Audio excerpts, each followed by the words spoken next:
Welcome, everyone. Thank you for joining me this very special historic evening at our second town hall. For those of you who do not know me, I am Dr. Bandy Lee, forensic psychiatrist, violence expert, and editor of The Dangerous Case of Donald Trump.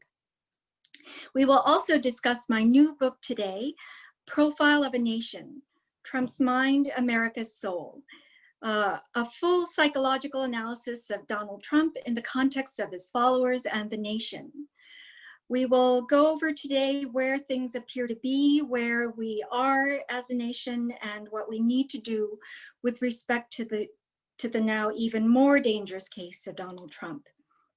But before that, we will open and close with a celebration in the spirit of staying true to reality, and try to leave as much time as possible for questions and end 5 minutes early so that we could attend the speeches of our new president-elect and vice president-elect.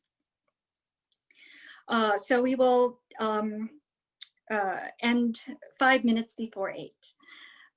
So there are two other co-hosts with me today, Leonard, who will be taking care of the technical aspects and moderate, and Mark, who is a consultant to our events.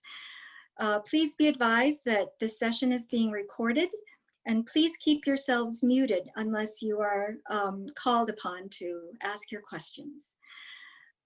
So first of all, I would like to start with a celebration. There's great synergy of energy when we are celebrating together. So just to take a moment, and if you're sitting in your places, the body often helps open up our emotions. So I will ask you to make an open gesture, a gesture of opening your body and then taking a deep breath in through your nose and then breathe out through your mouth. So we'll do that once more, all at once together.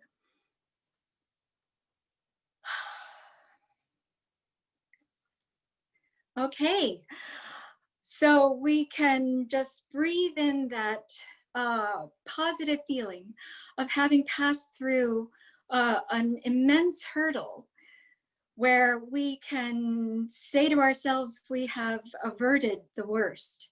And that's no small feat, because even though the margin was small and some of us were surprised, especially the night of the election, but that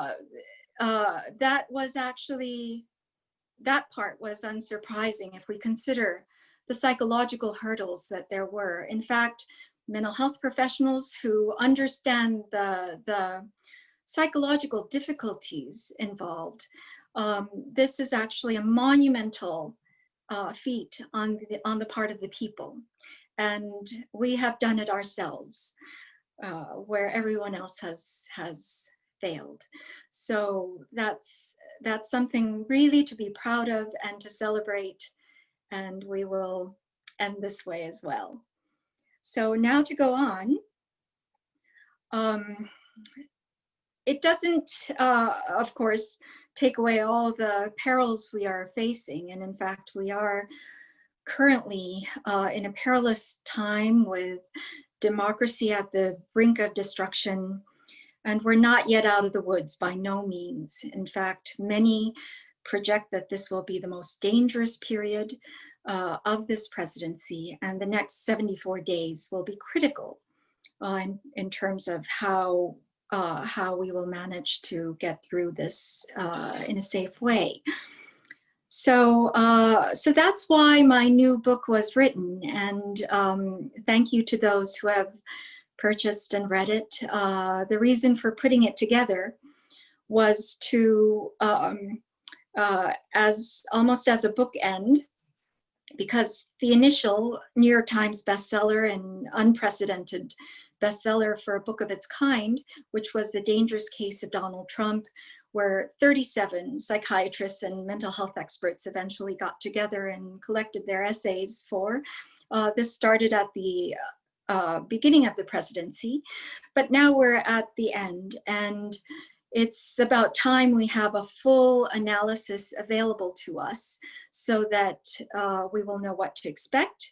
We will know in detail what is happening and how we can avert further damage to our nation and start to recover. So what is in the book? First, I start with the history of our movement as mental health professionals.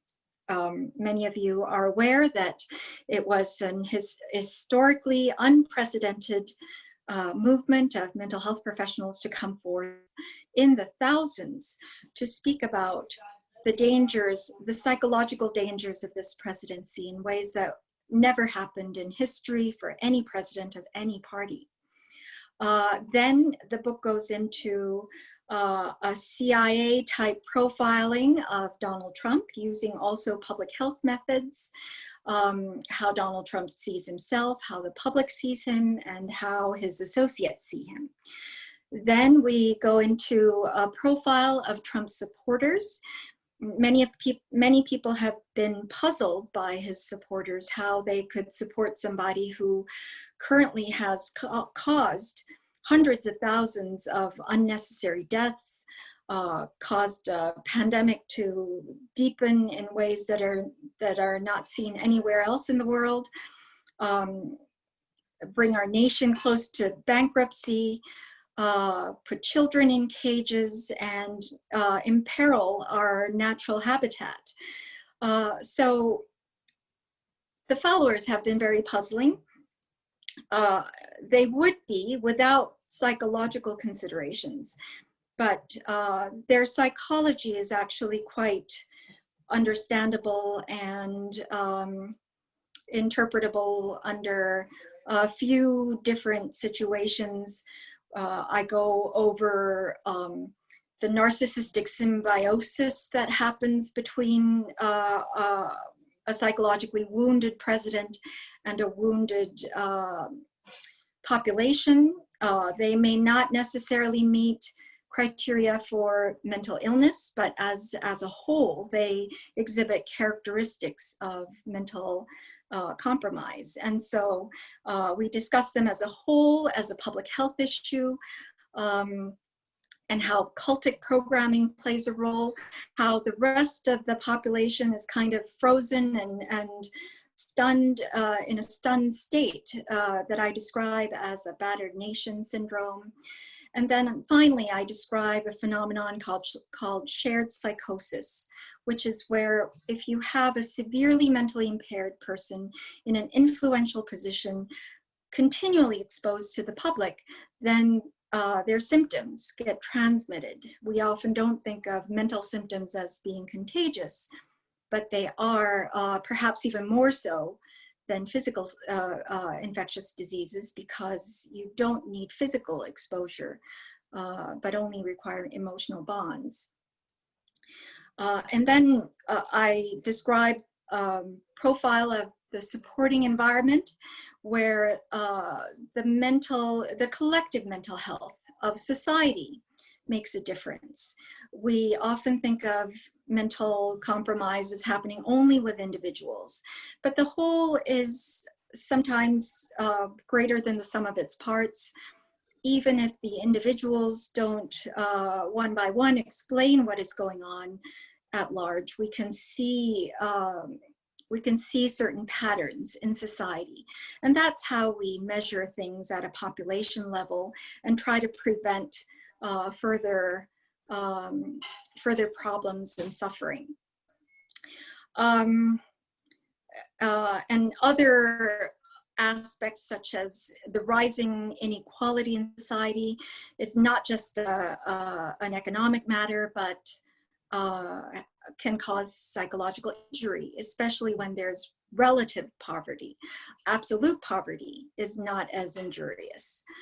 And then we have systemic racism in the form of a caste system, in that what I mean by that is that certain persons are born into positions that are deemed inferior by society. And that's actually comforting in the setting of rising inequality, where more and more people feel left out and depleted of sources for dignity and self-worth, so they go toward immutable characteristics such as skin color or gender.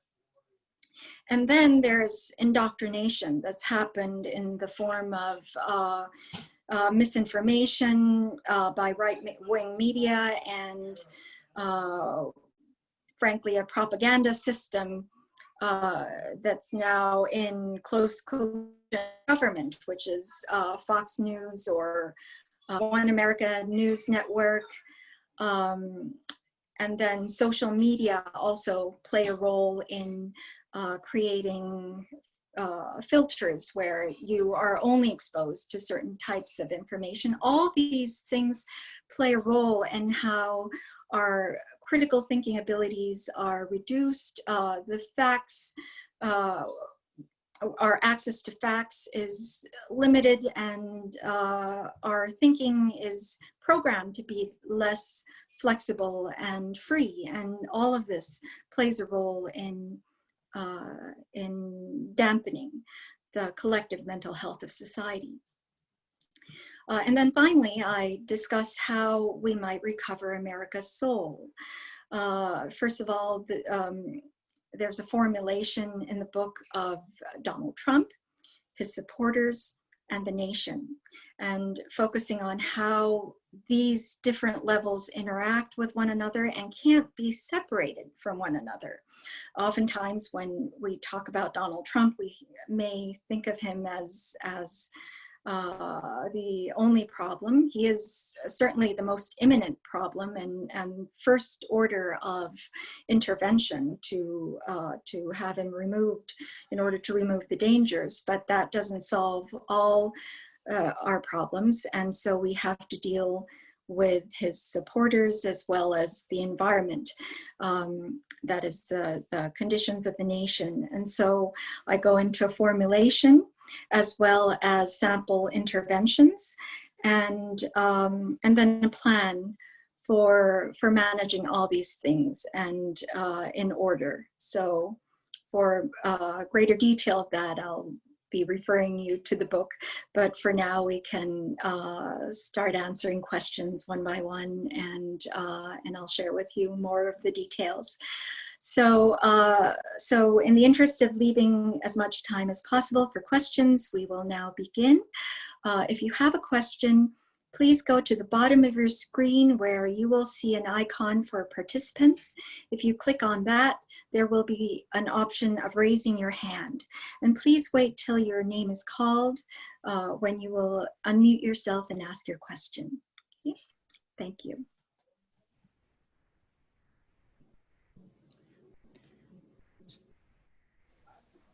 All right, the first question comes from Corey. If you can please unmute your microphone, Corey, and go ahead.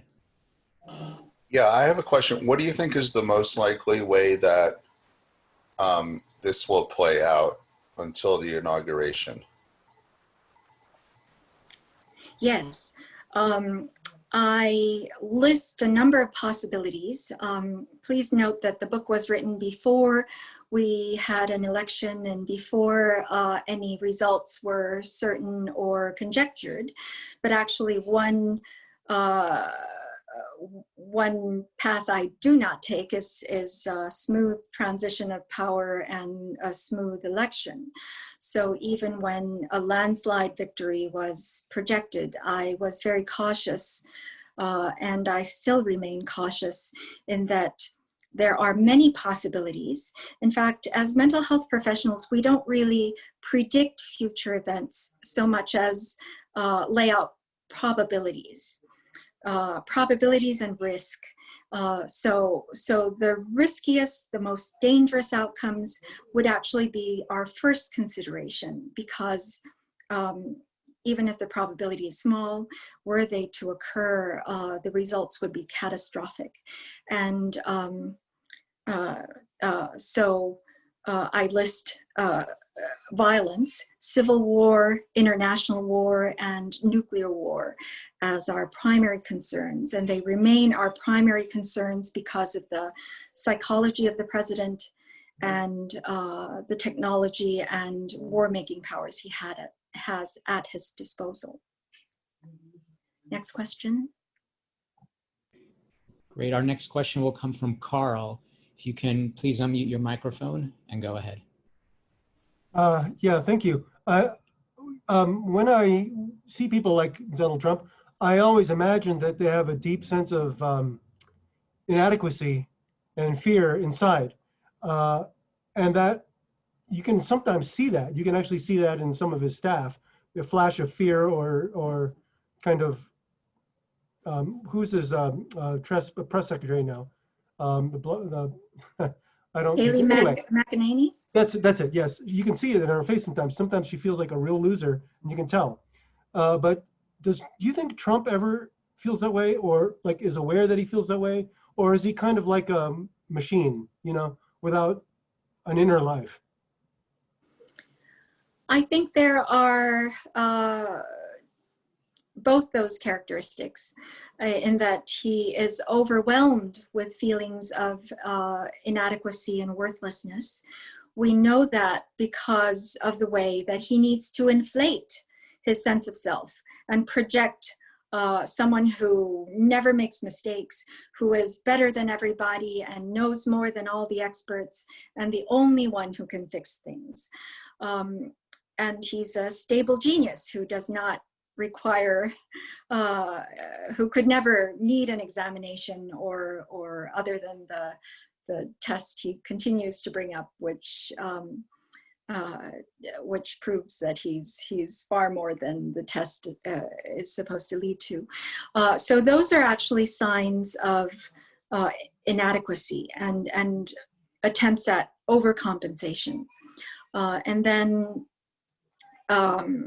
then there are insults he says he gives to others, and those describe very precisely how he feels himself, because he's trying to disown and disavow unwanted qualities that are too intolerable for him to contemplate.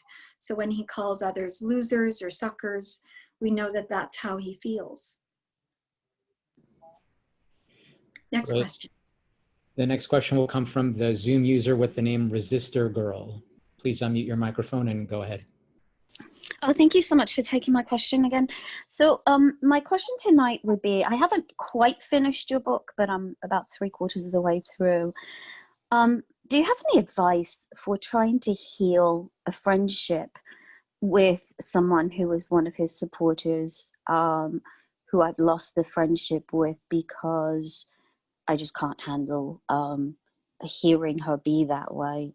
Are there any suggestions on what I could do in terms of intervention or how I could bring back the friendship? Is it even possible? Thank you. Yes, that's a great question, and a question that often comes up.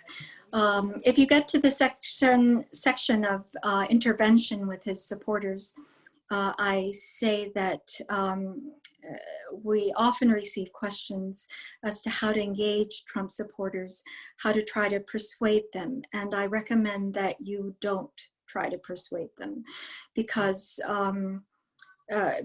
they are quite fixed in their beliefs, and facts will not matter.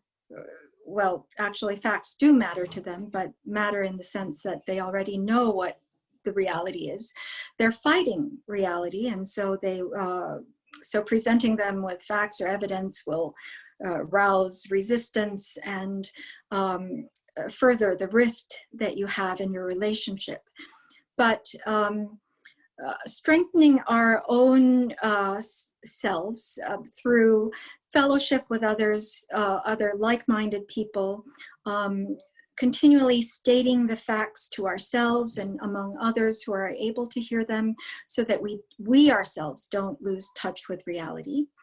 And then to engage with those who are Trump supporting, to as human beings. In other words, try not to bring up politics, but rather rely on your common human feeling and opening yourself to them as much as you can in terms of acceptance and openness to receiving them once they are broken from this spell, if they ever were to be, then the relationship will heal.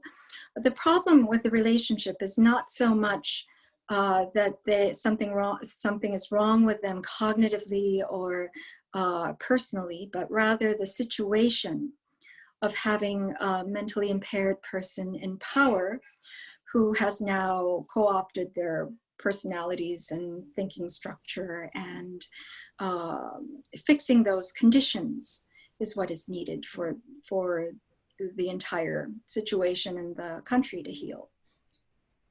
Great. Our next question will come from Janet Ploss. If you can unmute your microphone, please, and go ahead.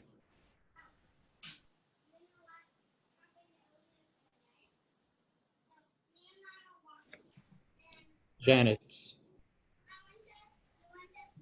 Okay, Janet, we'll come back to you. Janet, instead, we're going to go. Our next question will come from, first name is AJAY, last name Revels. Please unmute your microphone, AJ, and go ahead. Great, thank you very much, Bandy Lee. I really appreciate your work to help us. My question is, what is the likelihood that Trump supporters on their own will act violently without his direction coming from a tweet or a rally? Yes, we're rightfully anxious about the violence proneness of his followers. The reason why we considered and recognized that this president was dangerous from the start is that he not only creates a culture of violence through verbal attacks, boasting about sexual assaults, inciting violence, and sharing his attraction to violence. There's just a general glorification of violence, but also violence as defense. So especially if cherished beliefs are threatened, he and his followers could resort to violence. Cherished beliefs such as that he won the election. And so the risk of violence is high. As you may have noticed, he does not directly call for violence very often. What he says is insinuates or dehumanizes in ways that inevitably, given the large population that we have, there will be attacks and victims. So the things to actually watch out for are the hints that he gives, the names that he drops, or the insinuation that people are doing bad things. And so it is very likely at this point that his followers will take his cues and even proactively take action. And that's a great danger. So limiting his exposure to the public, containing him psychologically as best we can is really what we need to do. And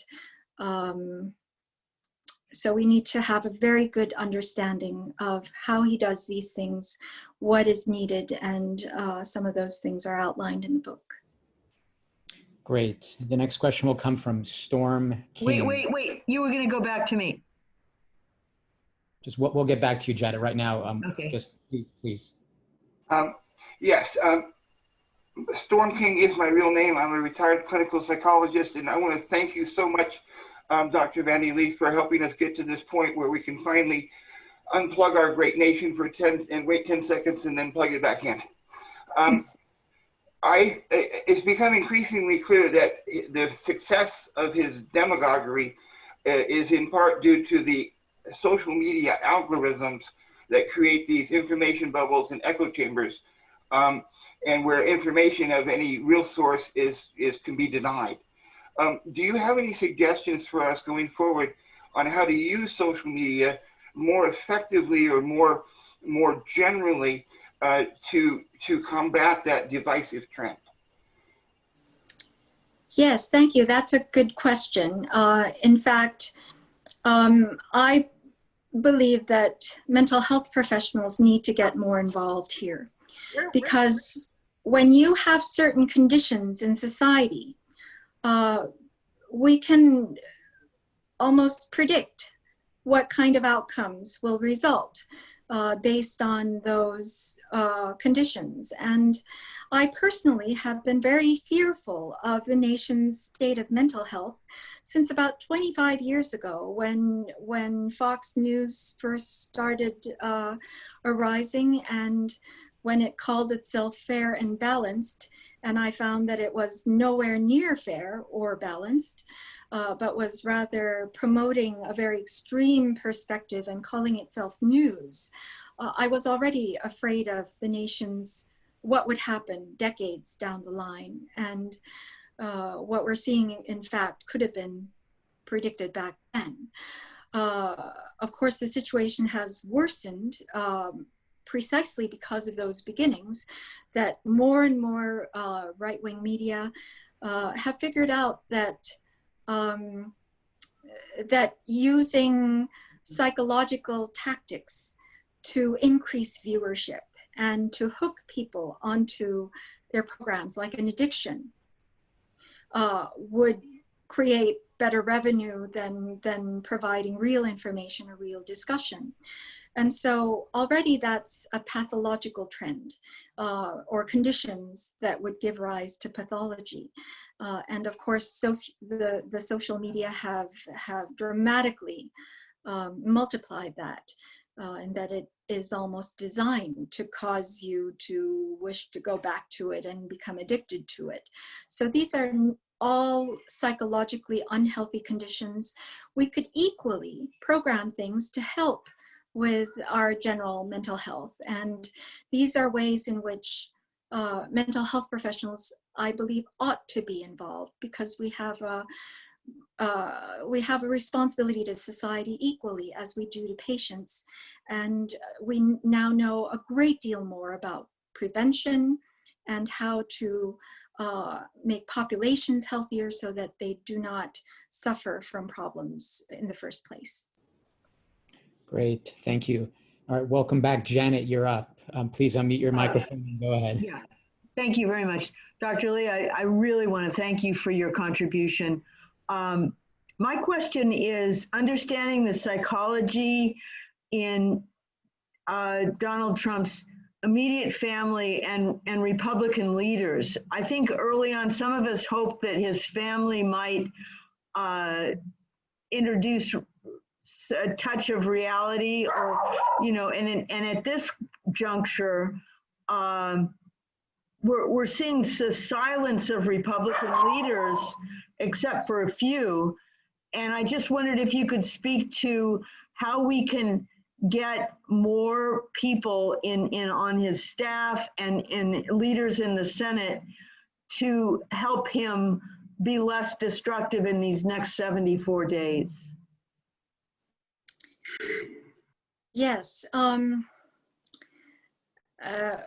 next 74 days, I think the immediate solution is what the people have already shown, to pressure politicians to show solidarity among ourselves, not to take, not to accept things that are unacceptable. And I think we've seen some of that in the media lately, when the president was trying to shape the narrative about the votes and how many illegal votes there were and how the results would be fake. We were prepared for that. And in fact, I think the people made a big difference, because ever since the Black Lives Matter movement, the people have shown that we have a force and politicians can't get away with everything. So to continue that pressure and to be creative and unexpected with it is also very helpful. We don't always have to go out in mass, although that sometimes is very powerful. But we also know that currently Donald Trump is preparing to counter that very forcefully. So to go around that might actually be more effective. As for his family, I think we have seen that there's very little we can expect from his family members. They don't seem to be truly independent of him. They rather seem to be extensions of him, especially his children, which is in line with the pathology that we see in him. Great. Our next question will be from Karen. If you can please unmute your microphone and go ahead. Thank you. Dr. Lee, this week you posted an article about the Trump administration dumping leaders of 3 agencies that oversee the nuclear weapons stockpile, electricity, and natural gas regulation, and overseas aid during the past 2 days. I haven't heard anybody talking about it. This has me greatly worried. Why else? What could he have planned but something nefarious? And what can we do about this? And how, your thoughts, please. Thank you. Yes, that article alarmed me because these are ways in which it's almost an existing power grid or existing nuclear weaponry that could be infiltrated and be used to bring down the nation at once. And that's a possibility that we continually need to be vigilant of, that it's not an impossibility. In fact, it would be in line with his psychology, that if the nation that fed him with the adulation he needed, we've seen how even with his associates and allies, he eventually is disappointed with everyone, fires everyone, and no relationship eventually works out because he has expectations that are unrealistic. And not only that, he's looking in the wrong places. So if a whole nation were to fail him, then would he wreak revenge on the entire nation? That's a consideration we have to seriously keep in mind, unfortunately. So to be vigilant about all these things, there are still many career officers in many of these agencies. So hopefully that's how we're hearing about these things, and we will hear about things before they get to the ultimate danger state. Thank you. Great. Our next question comes from Marion. If you can please unmute your microphone, Marion, and go ahead. Thank you. Good evening, Dr. Lee and everyone. I'm Marion Douglas Ungaro in Washington, and I just wanted to raise the issue. First of all, I'd like to thank you, Dr. Lee. As a Black American myself, my family was enslaved here and was created here. And this is important because what's happening now is a direct result of what was allowed to happen back immediately in the, say, 30 to 40 years right after the Civil War ended. I actually wanted to thank you as an Asian American woman because, you know, very little is expected of us, and you have done something that a lot of other people did not have the foresight or courage to do. And I really appreciate that. So there's a book, which I put in the chat, the title of a book by David Zucchino, who is an Italian-American journalist. It was published January of this year, 2020, Wilmington's Lie, about the actual coup that was committed in Wilmington, North Carolina in 1898. And Americans do not know about this. My own family was basically part of my family. Most of it, I'm not sure because it's all covered up, was driven out of South Carolina in the 1870s, early 1880s. South Carolina, Florida, Louisiana, and Mississippi were the four main southern states where Reconstruction, where Black Americans were, in many places, the population majority. They were Republicans. They were Republicans were the anti-slavery party. And they used violence. They used extreme violence. What I'm saying is the United States government never stepped in to stop any of this. And we are reaping the rewards of this today. I was a press secretary in Congress in the 1990s for Major Owens from Brooklyn, New York. And a few years ago, before Congressman Owens passed away in 2013, he told me, he said, and he was originally from Memphis, Tennessee. He said, the Confederacy won. And what the term that some of us are using, I used it, I didn't see other people use it before. We are dealing with the Neo-Confederacy. They took the practices from the South that they used against Black Americans after slavery was ended to intimidate and destroy Black communities and Black individuals. And they have inserted this, mostly it was at the state level. For years, the Democrats didn't do anything. This was going on in the states. The things that we're experiencing have been going on all the time in Louisiana, Alabama, Mississippi, and so forth. And so I would like to ask you, we need to look at the behavior of the US population in general to deny these things ever happened or that this is something new, because it's actually not. And I would love to hear more from you, not tonight, but for you to think about it and others.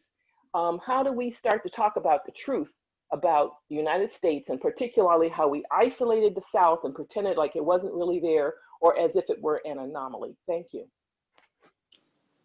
Thank you. Thank you for that contribution. I personally have been quite aware of much of this culture going on through the prison system. Because I, as a forensic psychiatrist working a great deal at the interface of the law or criminal justice, and most of my patient population is in jails and prisons, I quickly found out that our prison system could more aptly be called the criminal injustice system because of the absolute irrelevance, really, to true acts of crime. For example, one is more likely to be incarcerated by one's skin color than by whether or not one has committed a crime.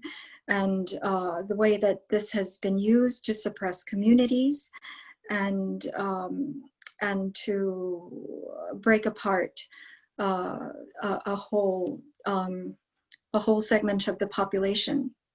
So that's how I've experienced much of this, even though I've never really lived much in the South. Recently, I've been doing work in Alabama, but I do recognize and understand what you are referring to. Psychologically, we can refer to it as, politically, we see it as a phenomenon of authoritarianism, where one believes in a hierarchy among human beings and one's goal is to rise above and subjugate.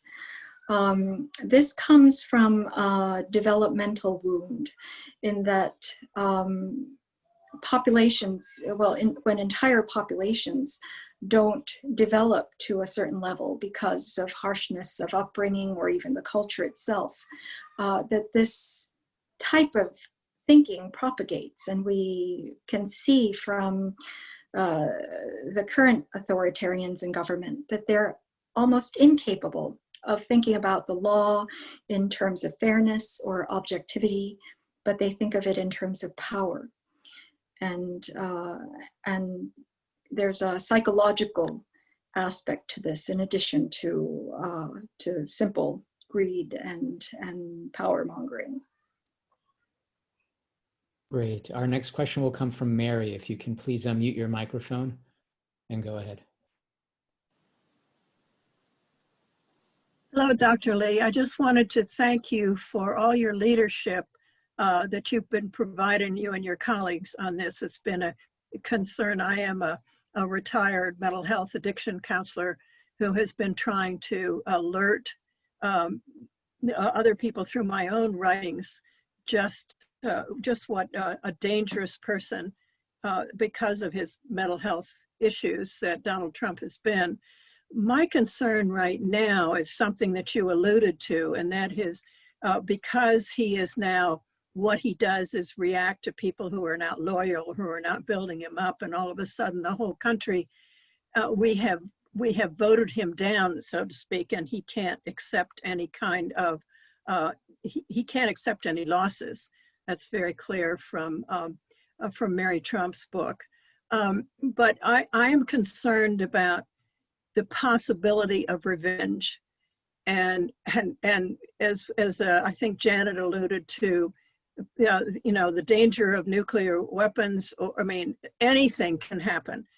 How are you planning, and your colleagues, to get the message to the new administration about some of these issues, and what can we do in addition to what many of us are already doing to alert, you know, to convince our representatives, the senators, that they need to be very aware that this can happen, and what can they do to keep him, as you say, keep him from going out in the public, which they were doing today. And he's got all these people, he's got his family, and the few people that are left around him are his enablers or his cult followers. So what suggestions, what are you planning to do, and what suggestions do you have for those of us who are on this call of what we can do? Yes, I think your concerns are very valid, and we ourselves have tried to convince Congress, reached out to those in power, the military, the cabinet, and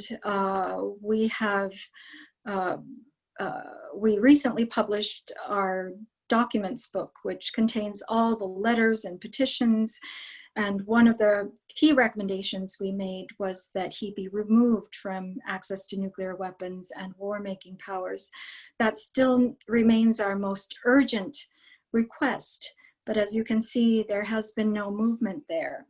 I think it's now clear that the people need to depend on themselves, but but experts are available. We're actually supposed to serve the people and society, not just those who are wealthy and powerful enough to hire us. And so I think keeping us involved, having us work together. I think one of the key aspects to this election going smoothly so far is because the people have put pressure. There have been lots of discussions about how he was not going to allow for a peaceful transition. Many movements sprung forth to try to prevent that. I myself have spoken with prominent Democrats who actually did take our advice into consideration, wrote articles, warned about all kinds of ways in which this president could subvert the election process. And so I think keeping this discourse going. Of course, we're always dismayed that the major media seem not to take things to the level where things can actually happen, but the people can apply pressure and lots of noise about it. So if we continue to clamor that he's in danger of taking us to war or will do something catastrophic, then that will actually help prevent and help give face to those around him who would act on people's demands rather than their own initiative. Great. Just to do a quick check-in, I know we have about 10 minutes to go before the time you wanted to stop, and we have, I think, about 5 to 7 questions in the queue. So for those that are asking, anything you can do to quickly ask your question will help as many questions get in as possible. So our next question will come from Robin Spring. If you can unmute your mic and please go ahead. Yes, thank you for taking my question, and thank you, Bandy Lee, for your leadership on this topic. I am concerned about the mainstream media shutting you down, and a variety of different people that could speak to this, experts are shutting you down. I'm curious about why that is. And my other main concern is the psychological operations with disinformation over social media that we know are,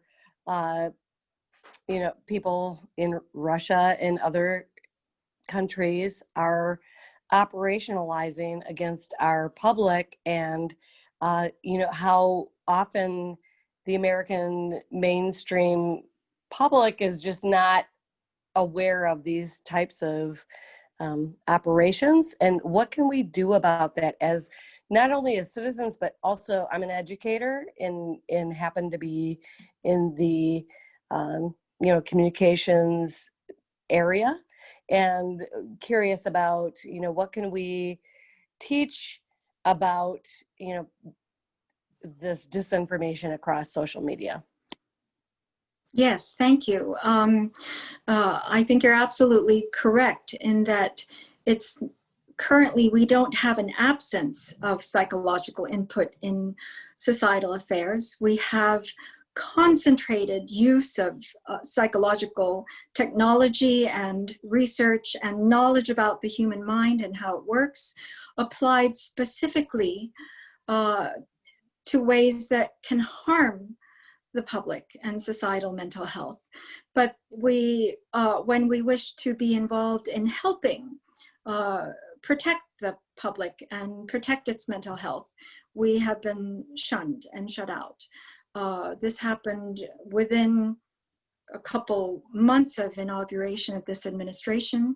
Mental health professionals were the first to be shunned, and you probably might have been surprised to hear in the beginning that mental health professionals are not supposed to comment on the mental health of public figures. Well, that's not exactly true. But now it's become almost a mantra that people believe that to be the case. And so that kind of inculcating of misinformation in this case as well, in order to protect power at the expense of the people. So that's what I've been speaking up about when I was alarmed about the actions of the American Psychiatric Association, and felt that that is something that the people ought to know about. When the people are deprived of access to facts and the best available knowledge, which is what expertise is, then that should be a red flag right away, an alarming signal of authoritarianism. And that is what has happened. So not only are people deprived of facts and information that would be helpful to them, but they are fed misinformation and programmed in ways that would be harmful to them, but help power, make them become minions of the powers that be, rather than independent citizens. Great. Our next question will come from Carla. Please unmute your microphone and go ahead. Thank you. I have a question just about going back to the beginning, talking about reality and the two different realities of his followers and what's happening in the facts. And COVID is very real. I mean, the mortality rate's greatly improved, but the long haulers and the devastation it does to the human body and different organs, people are getting sick. How are his, the concentric circles within the White House, really high level people are throwing, not wearing masks and not doing anything. And then he's got the whole stadium full of followers. But he knows in his conversations with Bob Woodward how devastating this illness is. So he knows two, I mean, he's holding two realities in his head at the same time, which is kind of a sophisticated thing to do. Can you just unpack this for me? Yes. So what is going on in his own mind? Well, he's in conflict, which often happens with mental pathology, in that on the one hand, he can recognize reality, but on the other hand, he doesn't wish to accept it. So he can push it out. He can continually misstate it in ways that he comes to believe in an alternative reality, as well as leads others to believe. These are the perils of having mental pathology in a position of power. So we do need to have standards to protect the public. We need to keep out pathology. If pathology is involved, we can see from delusions, for example, are far more convincing than simple misinformation because of the emotional force that is behind it. When someone is entirely convinced themselves of their own lies, then the lies will be much more convincing to their audience. So the problem that we have is that we have mental pathology in a position of power and spreading in the population. And once you have pathology take over, up becomes down, right becomes wrong. Even people dying before your eyes do no longer exist.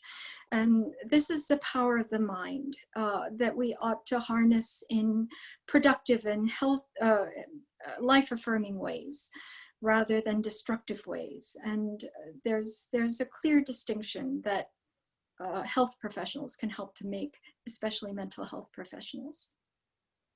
So just want to do a quick time check, Bandy. It's 7:53. Yes. Want to take a And last... so I will take one more question, and then we'll take a deep breath before we part. Okay, I'm actually going to take it from someone. A couple people have written in questions because they couldn't raise their hands. So said, this is from Amy. I'd like to ask Dr. Lee, is there a cure for President Trump's issues, and how can we stop this from happening every 4 years now that it has been revealed how easy it is to indoctrinate and incite the American public with lies? Thank you.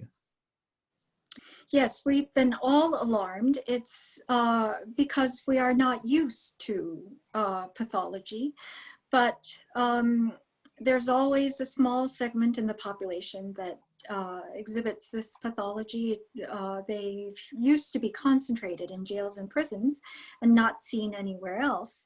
Now we see them in power positions, CEO positions, even lawmakers. So we do need standards, again, some kind of screening process. A simple mental fitness for duty exam would help eliminate this problem.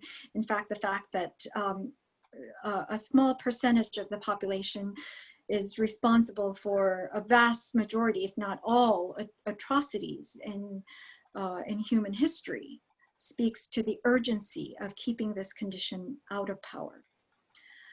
So I'm sorry I couldn't take all your questions, but thank you for bringing your thoughts and for joining us this evening. So we'll end with another breathing in of the positive gains that we have experienced today. The way we put our posture helps us to breathe that in. We've noticed from Donald Trump himself that he actually braces himself and closes his arms and frowns, and even his writing is scrunched together. That's a closed manner of being that actually does not bring in health. So we'll try to open that up for ourselves. Taking care of ourselves is actually central to how we're going to meet the needs of this moment in history. So let us celebrate once again. Make an open gesture, breathe in through your nose and breathe out through your mouth.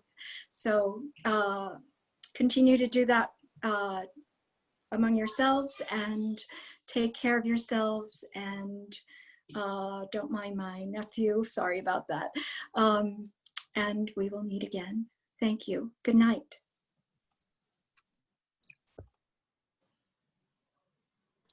Bless you, Bandy. Bless you. Bye-bye. Thank you so much. It's such a help. you. Thank you. Thank you, Bandy. God bless you. Wonderful. Thanks, Bandy. Thank you so much, Bandy. Thank you, Bandy. Inspirational. Thank you. Wonderful to Thank hear you. your voice. Appreciate Thank you for being such a crusader. Grazie. Thank Thank you. Thank you. Thank you. Thanks to the moderator too.